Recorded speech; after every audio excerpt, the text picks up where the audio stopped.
In the top stories, Prime Minister Harris says discounted VAT rate period on cabinet agenda. Dengue cases in St. Lucia surpassed 500 and Pence and Harris faced off in debate. Hello and welcome to the ZIZ Midday Newscast. Today is Thursday, October 8, 2020.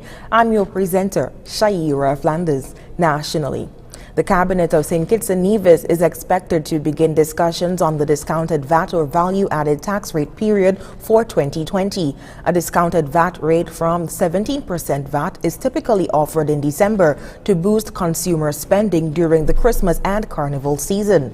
Prime Minister Dr. The Honorable Timothy Harris said consideration will be given.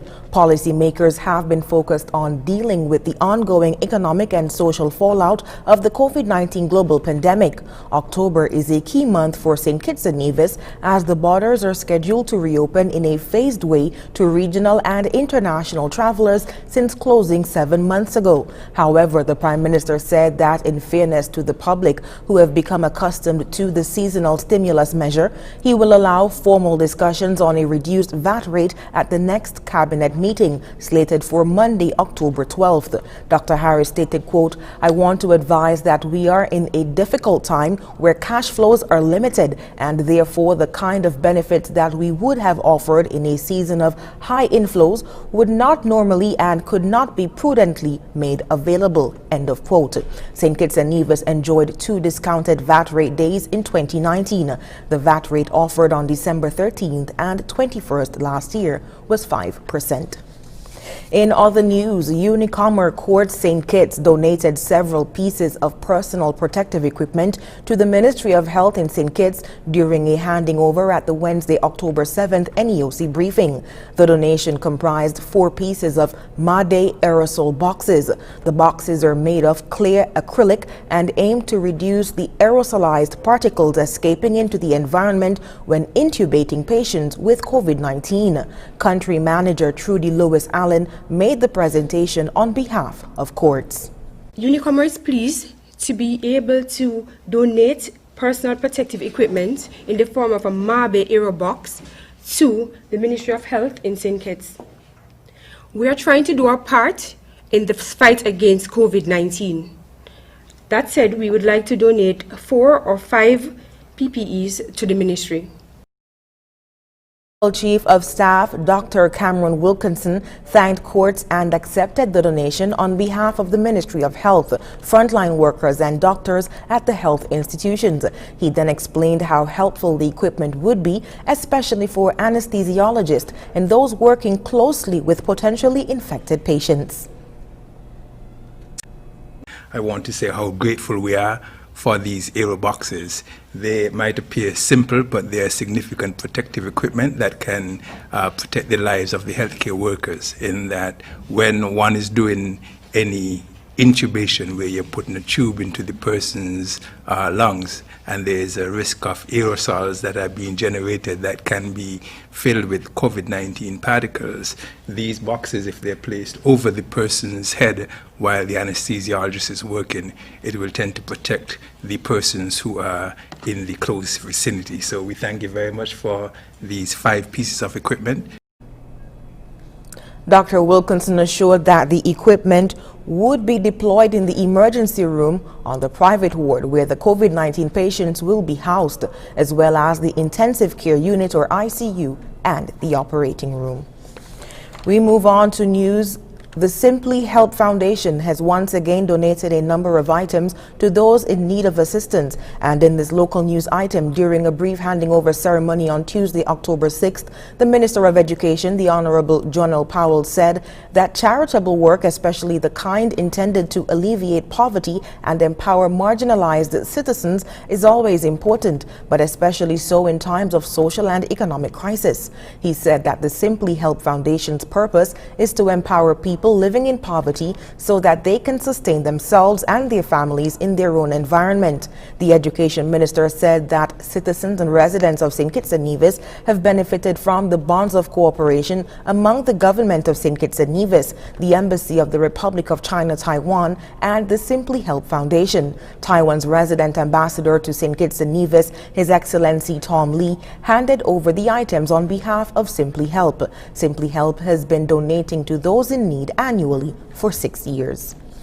We now move on to news on the regional scene in St. Lucia. The number of dengue cases on island is increasing at an alarming rate. We hear more in this HCS News report. St. Lucia's dengue cases have surpassed 500. The alarming upsurge in dengue cases was considered a public health threat some 2 months ago. Public health officials had then expressed concern over the spike of infections in children and teens. National epidemiologist Dr. Michel Francois recently announced that over half of the cases are males, the majority of which are boys. In August of 2020, the Ministry of Health and Wellness of St. Lucia declared an outbreak of dengue fever. To date, St. Lucia has recorded a total of 503 confirmed dengue cases. Although cases have been identified throughout the island, most of the confirmed cases are concentrated in the northern region in areas such as Castries, Bexar, and Central Babono. 53% of the cases are male, indicating a slightly higher occurrence in the male sex. The age group 5 to 14 years accounts for approximately 39% of cases, of which 57% are male. A total of 128 confirmed dengue cases have been hospitalized. 56% of these hospitalized cases are male, of which the less than 14-year age group is most affected. While all 4 types of dengue fever have been previously recorded on the island, this year types 2 and types 3 are prevalent. They account for 14% of the 3% of cases respectively. Dr. Francois says persons with fever which persists beyond 5 days may develop more severe symptoms. In its more severe form, persons may experience bleeding from the gums or nose, vomiting blood or passing blood in the stool, and/or severe abdominal pain. There is no vaccine or specific treatment for dengue. Management is strictly supportive based on presenting symptoms. The simultaneous infection of individuals in the same household has been noted in this outbreak of dengue fever. It is important to note that dengue fever cannot be transmitted from one person to another in the absence of the Aedes aegypti mosquito. An infected individual and the mosquito are both required for the transmission of dengue fever. Health officials continue to stress the importance of prevention and control measures to curb the spread of infection. The public is reminded of the measures to reduce the mosquito population, such as removal of all open containers with stagnant water in and surrounding your home on a regular basis, such as flower plates, pots, and to use tires. If that is not possible, water containers can be treated with larvicides. Tight control of water containers, barrels, wells, and other storage tanks. Use of window or door screens by the population wherever possible. There are also measures which can be adopted to prevent the bite. These include the use of repellents and wearing of long sleeve shirts and long pants, especially during the hours of highest mosquito activity. St. Lucia is not the only country in the region which has declared a dengue outbreak. The French Caribbean is also battling with outbreaks amid the ongoing pandemic. St. Vincent has confirmed 4 deaths. Joachim Duplessis, HTS News Force. Several patients in Trinidad and Tobago have already begun to experience the condition known as long COVID, where symptoms such as shortness of breath and fatigue continue for a length of time even after recovery. Sunil Lala of TTT News has more. It's almost a brand new term being used internationally, where the condition known as long COVID is having a debilitating effect on people's lives, leaving many exhausted even after a short walk. Dr. Parashram says COVID-19 is still a brand new virus and he expects to see more symptoms attached to the long COVID condition. He says the main conditions seem to be persistent shortness of breath and fatigue, and adds that people are taking months to recover. What we are seeing is that persons can What we would have thought, just like any other virus, once you recover in 1 to 2 weeks, you're back to full function. What we are seeing is individuals taking as much as 3 to 4 months to actually recover, if they recover their full function at all. But Dr. Parashram says long COVID seems to have an effect mostly on those with comorbidities. So the two main things that we have seen in Trinidad, at least, and documented in the evidence are persistent shortness of breath and persistent fatigue, which have gone on for a considerable length of time after recovery. And those are traditionally in persons that would have had comorbidities or persons that would have been in a high level of care, for instance, HDU or ICU settings. He adds that people who would have had pre-existing conditions such as heart attack or stroke, recovery may also be lengthened. Those that would have had thromboembolic events as a result of COVID or because they had pre-existing conditions which were worsened from COVID, for example, you would have had a heart attack or a stroke. Of course, the rehabilitation pathways will be along the lines of those particular illnesses as well. Due to this, Dr. Parashram adds that a special unit is being set up to treat with any respiratory issues. We are establishing a unit within the North Central Regional Health Authority through the RHAs where persons can undergo respiratory physiotherapy who have recovered from COVID. And there's a particular unit under Dr. Trotman that will be established hopefully soon. According to several studies, mental health problems have been reported as a symptom of long COVID, including depression and anxiety. Sonolala, TTT News. And now on the international scene, U.S. Vice President Mike Pence and his Democratic rival Kamala Harris have squared off over the challenges facing the nation. Standing several meters apart and separated by a transparent screen, they sparred over the coronavirus pandemic, the economy, and global warming. Al Jazeera's Rob Reynolds reports from Salt Lake City in the U.S. state of Utah. Harris and Vice President Pence, thank you for being here. A sharp exchange over the Trump administration's handling of the coronavirus pandemic started the debate. Whatever the vice president is claiming the administration has done, clearly it hasn't worked. When you're looking at over 210,000 dead bodies in our country, American lives that have been lost, families that are grieving that loss. And you know, the vice president is the head of the task force. But when you say what the American people have done over these last 8 months hasn't worked, that's a great disservice to the sacrifices the American people have made. So let's talk about caring about the American people. The American people have had to sacrifice far too much because of the incompetence of this administration. Pence dodged a question about the Rose Garden ceremony that became a super spreader event. It was an outdoor event, which all of our scientists regularly and routinely advise. The difference here is President Trump and I trust the American people to make choices in the best interest of their health. Harris fired back. Let's talk about respecting the American people. You respect the American people when you tell them the truth. But look, Senator Harris, you're entitled to your own opinion, but you're not. The candidates clashed over the economy, taxes, and sharply over global warming, which Harris called an existential threat. We have seen a pattern with this administration, which is they don't believe in science. And Joe's plan is about saying we're going to deal with it, but we're also going to create jobs.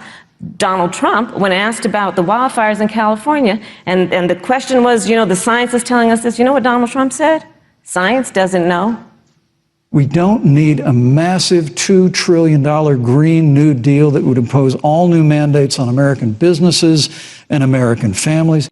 There were flashes reminiscent of the chaotic Trump-Biden debate as Pence repeatedly interrupted and talked over Harris, but she remained calm. Mr. Vice President, I'm speaking. If you don't mind letting me finish, we can then have a conversation, okay? Please. Okay. Senator Harris.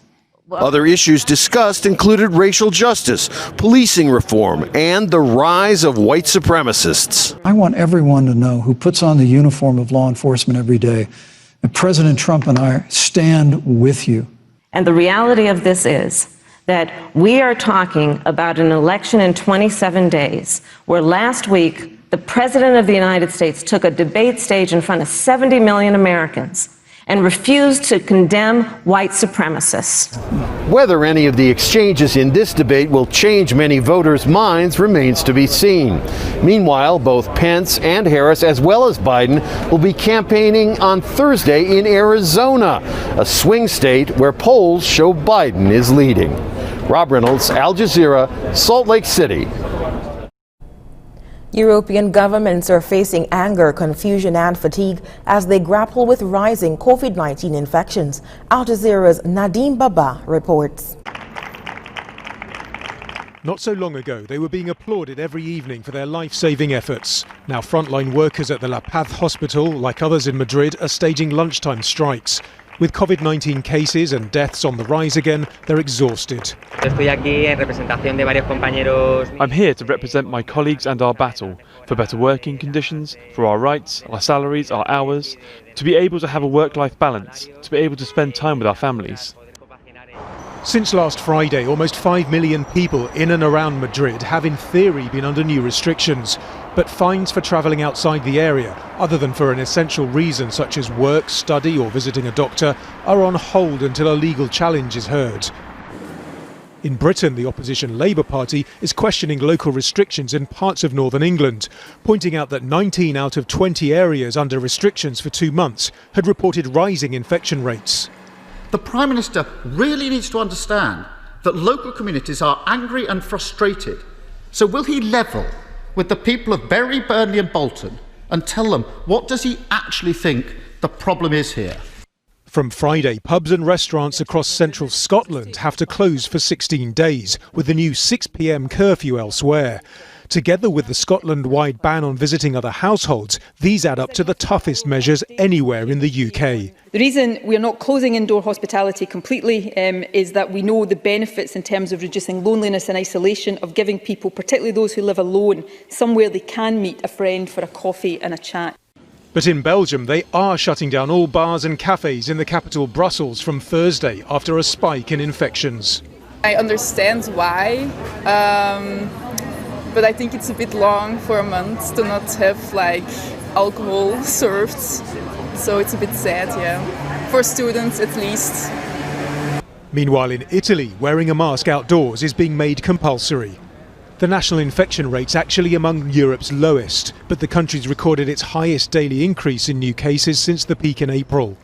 Across Europe, governments face a challenge: how to prevent the health sector from being overwhelmed again while trying not to shut down completely. Nadim Baba, Al Jazeera. And now for the weather. Present weather is fair. A light breeze of 6 miles per hour is blowing from the east-northeast. Current temperature is 28 degrees Celsius. That's 82 degrees Fahrenheit.